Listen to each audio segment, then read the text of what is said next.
Besure ini berawal dari kata surat dan awalan be ya. Jadi apa nih, be itu mengatakan bahwa surat. Jadi karena motif dari kain besure ini merupakan kaligrafi, kaligrafi yang tidak bertasdid, yang tidak bisa dibaca, menggambarkan aksara-aksara surat yang ada di dalam Al-Quran. Tapi bukan surat ya, jadi aksaranya. Kalau surat tentu pakai tasdid kan, harus bisa dibaca.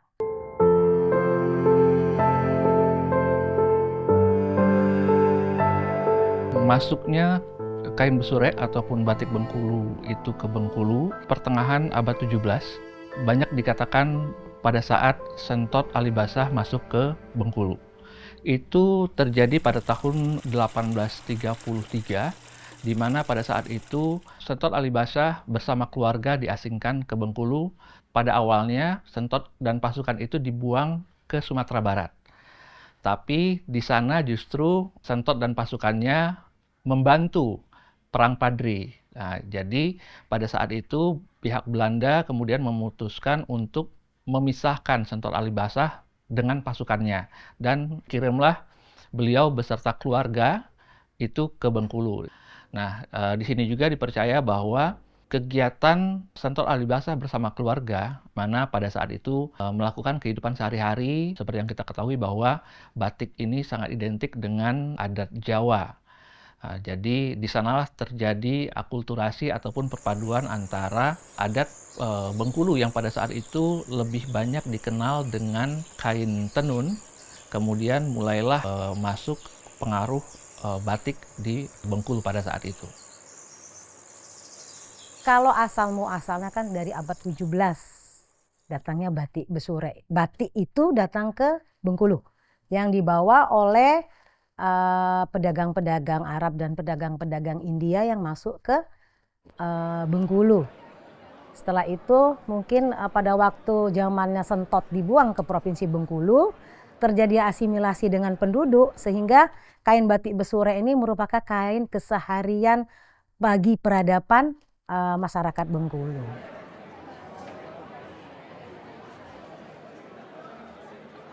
Bisa kita simpulkan secara logika sebenarnya adalah pada saat kita mengatakan menggunakan aksara Arab ataupun huruf hijaiyah yang mungkin sekarang berkembang menjadi abstrak walaupun tetap kelihatan sebagai tulisan Arab, itu sebenarnya mungkin lebih berpengaruh pada masuknya Islam ke Bengkulu, dibawa oleh para pedagang India dan juga Arab pada masa itu, di awal-awal abad 17. Nah, sedangkan peran dari Sentot Alibasah dan juga keluarga yang menetap di Bengkulu setelah dibuang pada tahun 1833, itu saya pikir lebih ke arah proses pembuatan kain itu sendiri, yaitu batiknya itu tadi, bagaimana memproses batik, karena batik pada saat itu memang menjadi pakaian sehari-hari yang dipakai oleh pasukan Diponegoro.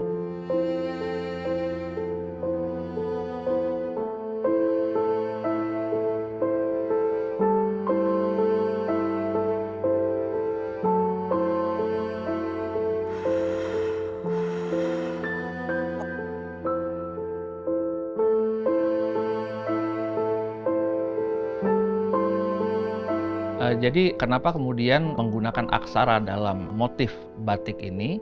Temukan karena pertama Melayu Bengkulu, dalam hal ini kota Bengkulu itu menggunakan aksara itu memang aksara Arab gundul gitu ya.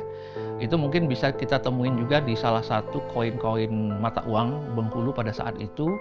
Di sisi satunya ada tulisan Fort Marlborough, di sisi yang lain itu adalah Arab gundul. Itu juga membuktikan bahwa memang penggunaan huruf Arab itu adalah penggunaan yang umum pada saat itu yang ada di Bengkulu.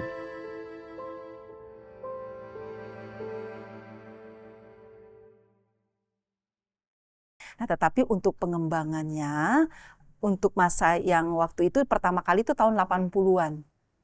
80-an itu dipergunakan, dikembangkan untuk seragam dari pemerintahan, seragam dari untuk anak-anak sekolah. Nah, itu yang udah dimulai kita. Dan juga banyak sejarahnya yang peninggalan dari Sentot Alibasah itu ada tulisan kaligrafi gundul. Nah, itu juga salah satu kenapa batik kain basure itu ciri khas dari Provinsi Bengkulu.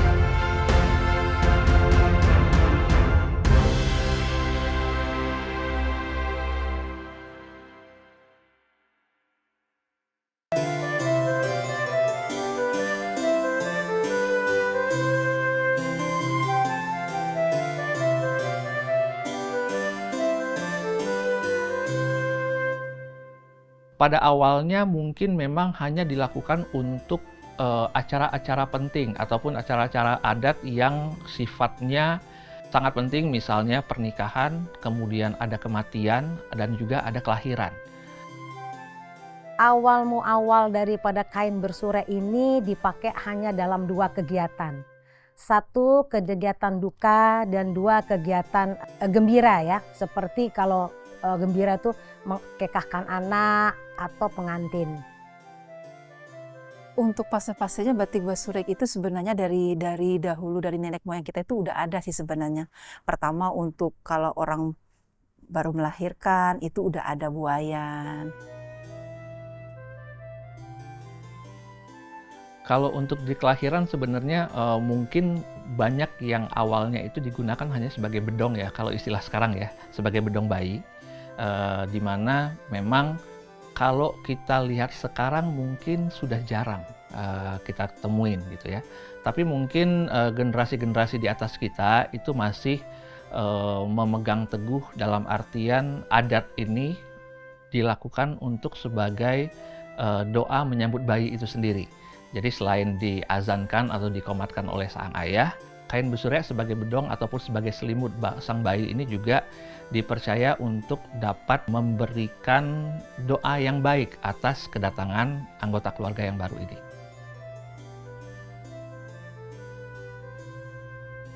Ini cukuran, ini untuk prosesi cukuran dipakai untuk buayan.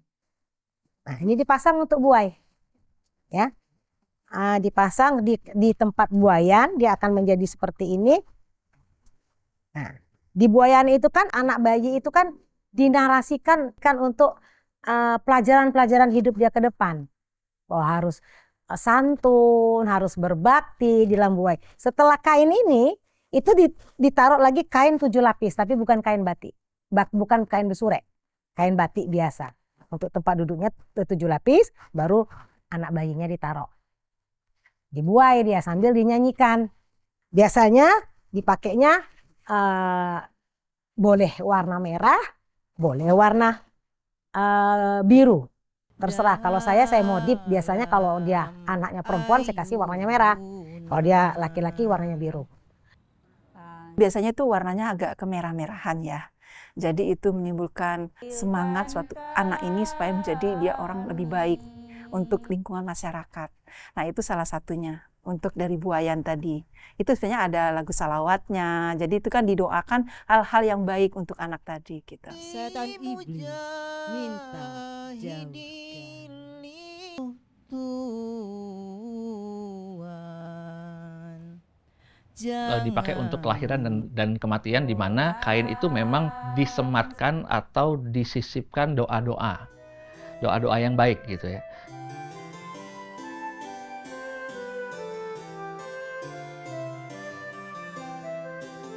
Iya, karena di dalam motif itu ada khusus untuk motif kain basurek. Misalnya kalau untuk buayan tadi itu pakai rembulan. Jadi motif rembulan, jadi perpaduan antara kaligrafi dan motif rembulan. Nah itu salah satu untuk yang buayan tadi.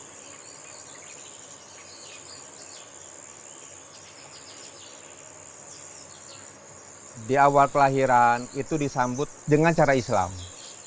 Dengan budaya wasra kain besurek yang di dalamnya ada aksara kaligrafi Arab, yang kita menginginkan bayi tersebut diharapkan menjadi seorang muslim atau muslimah selama hidupnya mereka itu terus mengembangkan agama Islam hingga akhir hayat.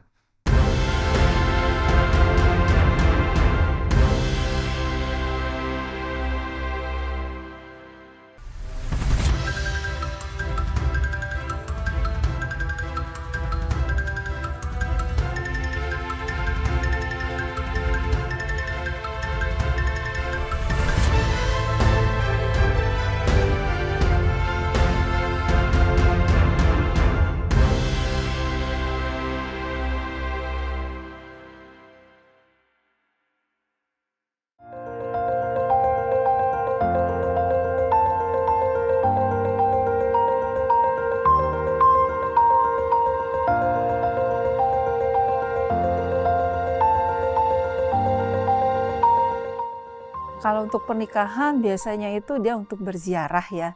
Jadi untuk mengingat atau berpamitan supaya upacara pernikahannya tadi itu lancar gitu. Dan juga istilahnya upacara berpamitan kepada leluhur atau yang tetua yang udah namanya meninggal dunia gitu, kita berziarah namanya itu. Jadi dia tuh ada juga warna ya, warna yang dipakai itu biasanya tuh warna hijau.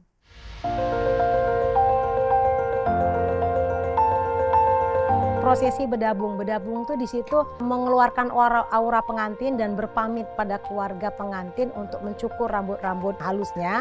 Biasanya itu ada satu prosesi. Prosesi bedabung itu mengikir gigi, makan rujak dengan ada prosesi adatnya dipandu oleh Indu Inang, dan biasanya pengantinnya ditutup dengan kain besurek yang berwarna hijau ini. Jadi sepandang batanya ditutup seperti ini, hijau ataupun yang warna biru navy untuk penutup dari pengantin yang sudah dihias. Setelah itu nanti masuk acara inai curi, tapi inai curi tidak memakai kain batik, dia memakai kain benang emas. Setelah inai curi pagi menikah, sorenya mereka mandi-mandi. Mandi-mandinya itu pengantin akan memakai batik besurek yang berwarna merah. Ya. Berwarna merah, jadi sepasang pengantinnya memakai yang warna merah. Dengan urutan, pertama pengantin memakai kain sarung kotak-kotak warna merah sampai ke dada. Setelah itu dada ditutup dengan kain warna merah, dililit. Kedua lagi dililit lagi dengan kain warna putih. Setelah di kain warna putih, baru diselubung ya, ditaruh di bahu dengan batik besurek. Jadi dibikinnya seperti ini. Ya. Nah, ini kalau untuk mandi-mandi itu seperti ini dia. Ditutup begini, pengantin laki-laki dan perempuan baru ditutup kembali dengan benang emas. Dia dibawa belarak setelah mandi-mandi, dia dibelarak ke keliling kota. Itu kalau prosesi untuk pengantin. Jadi kalau pada waktu prosesi pernikahan hanya dibagi di 2 session, bedabung dan mandi-mandi.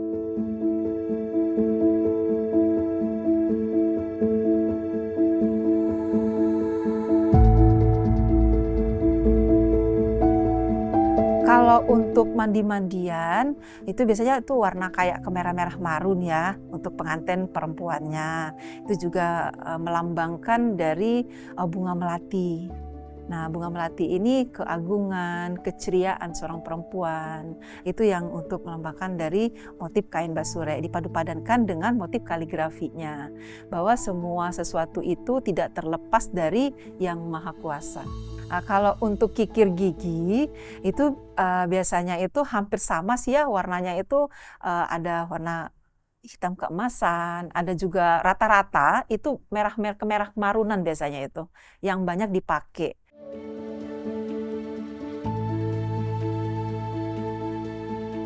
Pada saat pernikahan memang kadang-kadang kita melihat oh itu hanya kain besurek yang biasa, dalam artian tidak memiliki arti ataupun aksara-aksara yang terdapat di kain besurek yang digunakan itu tidak memiliki arti khusus, tapi lebih ke arah pewarnaan, di mana biasanya warna-warna untuk merayakan sesuatu yang baik itu digunakan adalah warna yang merah atau warna yang menyala berani seperti itu ya.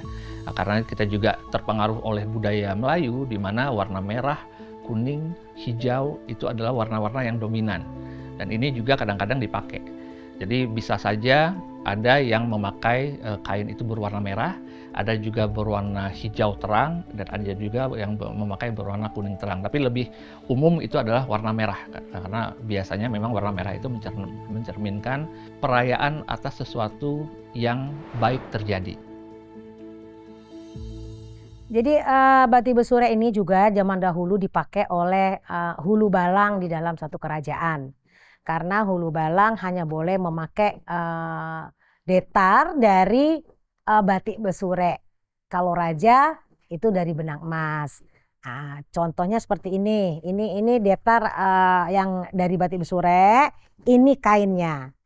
Nah, sekarang dipakai pada waktu acara prosesi pengantin, karena pengantin itu adalah raja sehari, filosofinya ke sana, maka dia berhak memakai detar benang emas. Sedangkan pengapit itu merupakan ajudan, apakah ini pengawal hulu balang, mereka memakai detar besurek dan kain batik besurek. Sering di masyarakat dilihat seperti itu, kalau pengantin datang menikah kan pasti ada pengapit.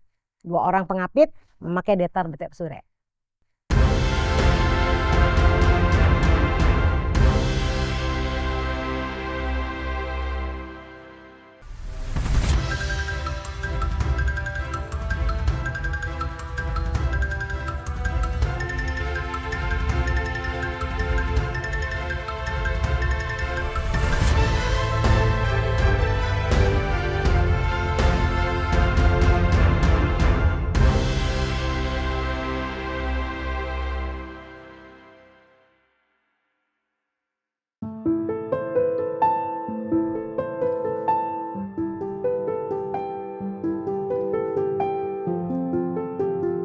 Besurek sebagai penutup jenazah biasanya dilakukan yang dipakai itu adalah warna-warna biru tua dengan aksara berwarna putih. Dan itu memang berbeda sekali kalau kita bandingkan dengan pada saat kelahiran, itu bisa warna merah marun, warna pink, warna-warna alami pada saat itu. Tapi khusus untuk kematian itu biasanya warna gelap, dan memang pada saat itu mungkin warna hitam itu belum bisa mendekati hitam, sehingga warna alami pada saat itu untuk kematian digunakan itu adalah warna biru tua atau biru dongker kalau sekarang kita menyebutnya. Sama dengan halnya kelahiran, kematian juga disematkanlah doa-doa untuk mendoakan anggota keluarga yang sudah meninggal ini di kain besurek untuk menutup jenazah ataupun menyelimuti jenazah itu sendiri. Yang tutup jenazah itu kita memberi suatu penghormatan kepada yang meninggal, bahwa biarpun dia udah meninggal kita tetap menghargai dia dengan menggunakan kain yang bertuliskan ada juga ayat kursi, ada juga yang memang asli dari motif Bengkulu yang seperti ini, yang motifnya kecil-kecil yang seperti ini. Nah, jadi dia tuh ada arti atau makna tertentu semuanya di dalam. Jadi filosofi yang terkandung di dalam tutup jenazah ini adalah menghubungkan antara manusia, alam, dan yang Maha Pencipta. Itu salah satu filosofi yang baik yang kita ambil dari tutup jenazah.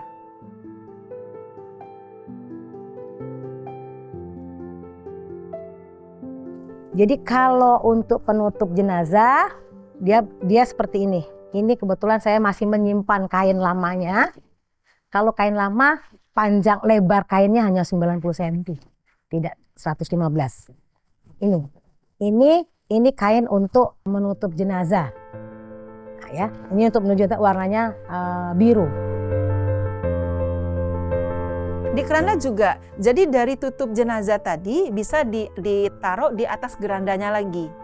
Yang udah ditutup jenazah tadi itu bisa. Nanti pas dia mau kubur kan itu kan diangkat juga tuh. Nah, jadi yang tutupnya tadi untuk menutup yang si jenazah tadi yang mau masuk liang kubur tadi. Jadi supaya dia tidak panas tadi jenazahnya. Jadi tutup di atasnya itu. Ada tutup nampan 2 biji gitu kan. Jadi di atasnya itu dikasih kain yang untuk jenazah tadi masih tetap dipakai gitu.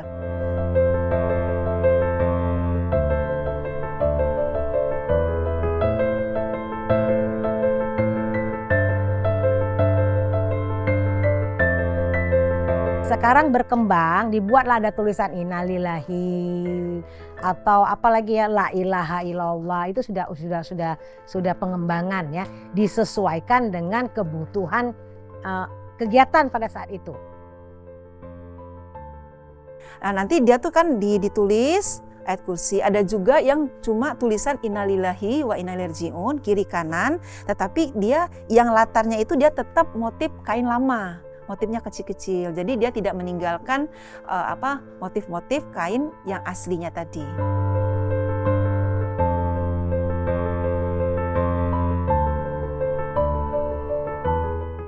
Dan di akhir ayat diharapkan muslim dan muslimah tadi berakhir dengan kebaikan.